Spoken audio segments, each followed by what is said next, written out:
What do you desire? Money and wealth? Honor and pride? Authority and power? Revenge? Or something that transcends all these? Whatever you desire is here. Welcome to Tower of God. With these words, SIU welcomes us to the story of his masterpiece, which is Tower of God. A story with so much history and lore behind it that it technically starts thousands of years before our main characters are even born. As such, I wanted to make a new series here on my YouTube channel, going through the most major events in chronological order. Which really is not as easy as I thought, because as I mentioned, the story of Tower of God technically started thousands of years before Bam even entered the tower. There's so much information that it's hard to keep track of. Heck, I read through the webtoon twice and still spent hours on the wiki page, which is why I decided to try and summarize all the major events within the tower in my new series, The History of Tower of God. But to do so, I will first have to go through a few terms used within the tower, so I will do just that in this video. I will explain a few terms used within the tower to give you a better understanding of what the hell is even going on, as well as having something to reference to in my future videos. Anyway, don't forget to like and subscribe, and now let's dive into a story of a masterpiece. The Tower of God story takes place inside a giant tower which exists somewhere in the Tales user universe. Next to nothing is known about the world outside the tower, and the story begins thousands of years ago with the creation of a mysterious tower. But instead of thinking of the tower as a single structure, it's better to imagine the tower as its own gigantic world, with 135 confirmed floors, each divided into 3 sections: the inner tower, the outer tower, and the middle area. The inner tower is the place where regulars take tests to climb the tower. Regulars must pass all the tests on a floor to gain the right to go up to the next floor. The only exception is on the 43rd floor, but we will get to that once we reach the floor of death. Regulars who fail on the 2nd floor or give up climbing the tower before they have reached the 20th floor are stripped of their rights and are sent back to the outer tower. The outer tower is the residential district of the tower, and each floor of the outer tower is as large as the American continents. There exist cultures on many floors on the outer tower unaware of the existence of the inner tower or even the king of the tower. As such, these cultures have subsequently formed their own nations with monarchs. The middle area is an area between the inner and outer section. It can be used to travel between the inner and outer tower. Both regulars and rankers can live in the middle area. However, regulars only earn the right of living there by themselves or with their family members once they have reached the 20th floor. Each floor has its own guardian or administrator. Administrators have existed from ancient times and may be as old as the tower itself. They are mysterious beings and are considered the gods of the tower. Their duty used to be to give tests to those who climb the tower. No administrator can leave their floor, with the exception of the administrator on the 1st floor, Hidden. Administrators have complete control and rule over the Shinsu of their floor. Shinsu, meaning divine water, is the life energy for every living being inside the tower. Shinsu is everywhere and has no limit. It can be manipulated or controlled to attack or to strengthen your body. The flow of Shinsu determines its qualities, allowing it to be as water, fire, light. It can basically be whatever the user wants. Shinsu has no singular property or feature, and is rather the very basis of all energy and things within the tower. Shinsu is not something which a person has, rather it is produced by the tower and is everywhere in different densities. In order to manipulate a certain amount of Shinsu directly within a floor, a contract with the administrator of the floor must be made. The basic unit of Shinsu manipulation is called bang. The size of the bang is called myun, and the density of Shinsu that goes into a bang is called so.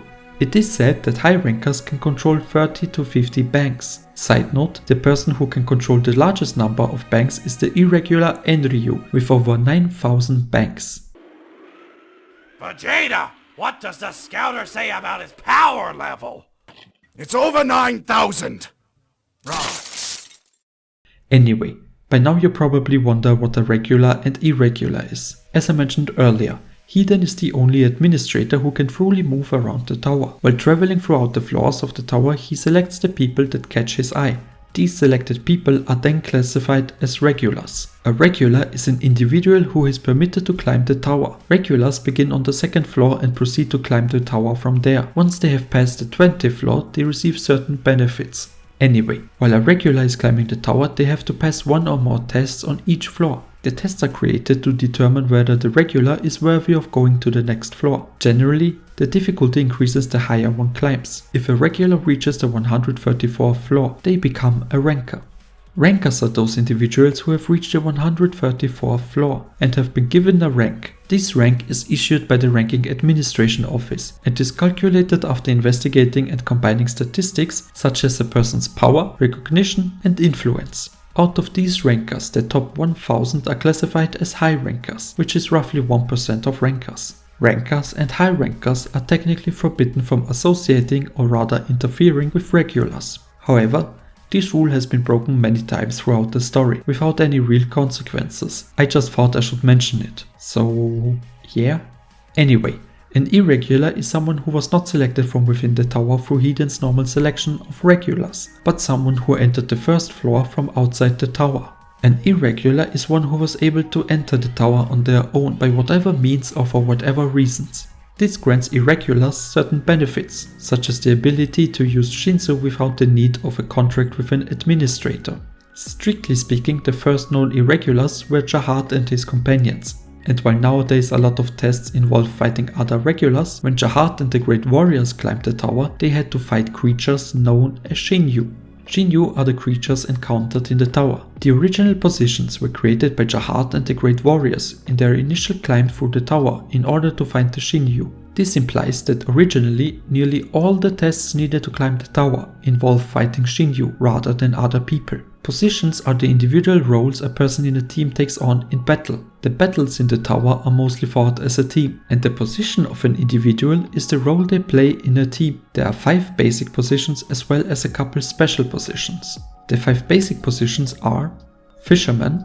A fisherman generally possesses the most destructive power. They directly attack the enemies. The position is suited for close to medium range fighters, and they are the main offense of the team. SIU once mentioned in the blog post that if positions fought each other, the fisherman would usually win. Spearbearer. Spearbearers act like snipers for the team, throwing their spear to attack from long to short range with deadly accuracy, but they can also serve a purpose similar to the fisherman by using their spear like a staff for close combat. Scouts. Scouts are usually the first ones to encounter the enemy. As they move ahead of the group, observe the environment and situation. Scout is a position in which mental strength is very important, so someone who possesses weak mental strength can't be a scout. They collect data about the environment and enemies, which then transfer the gathered information back to the Lightbearers.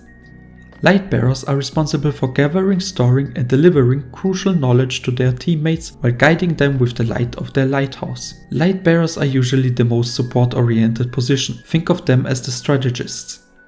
Wave Controller. Wave Controllers specialize in manipulating Shinsu for their attacks. Out of all the 5 basic positions, Wave Controller is the rarest. And now on to the special positions. As I mentioned, there are several special positions, but I will only talk about 2, Anima and Guides. Guides are considered a special position, but they don't play a real role in combat. Guides lead their team towards the best path to success, usually with their ability to see into the future and excellent analytical skills. Within the tower there are 2 species with the ability to guide, the Silver Dwarfs and the Red Witches. It is a very rare position and they are considered blessed by the tower. Anima. Unlike many other special positions, it's not a skill that anyone can learn, but instead requires natural talent. An anima refers to someone who can control Shinheuh and other creatures. Side note, the head of the Lopobia family is considered the best anima in the tower. It is said that he can control all Shinheuh and animals of the tower, as well as humans. Now I will talk more about Jahad and the family heads in a future video. However, there are at least 2 things I still want to talk about today. One of these things are creatures known as the Native Ones. Long ago, even before Jahad and his companions entered the tower, there was once a giant in the tower who split himself into 5 beings, each with the power to control the elements of the tower, and each were known as a Native One. Native Ones are beings that are able to rule over the elements in the tower. And the last thing I want to talk about today is probably the most influential organization within the tower, an organization known as the Workshop. The Workshop is an independent organization, not ruled by Jahad. One may think that this kind of existence may threaten the power and balance of the tower's rulers. But this is not the case. This is because the Workshop have absolutely no interest in the tower's power struggles and politics. The Workshop also exists outside the tower and no one knows its origin. Its ultimate goal is to find the order and reason of all creation in the world. And by doing so, to know how to recreate all such creation and with that become a god of all creation.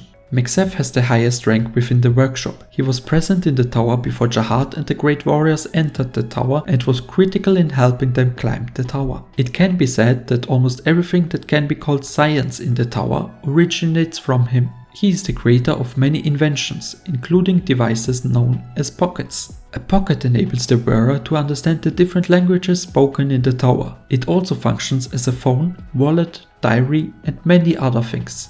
Mexef is also the creator of the strongest weapon, the White Ore, which is currently the only S+ rank weapon inside the tower. It is owned by Hon, the strongest of the 10 great family heads. The 13 months were also created by a member of the Workshop. However, that is a story for another time. And that was the first part of my Tower of God history series. Like I said in the beginning of the video, there is not really much known about the time before Jahad and the Great Warriors entered the tower. So forgive me if this video felt a bit dry, but I simply had to do a video which explains a few of the terms used within the tower. Hopefully the pace will pick up a bit as soon as the next installment of the series is out. In part 2 of my Tower of God history series we will finally get to some major events, as we will take a closer look at Jahad's climb to become the king of the tower. Until then, don't forget to like and subscribe to my channel. Also let me know in the comments what you thought about this video. I'm Dennis and as always, thank you for watching and I hope to see you again.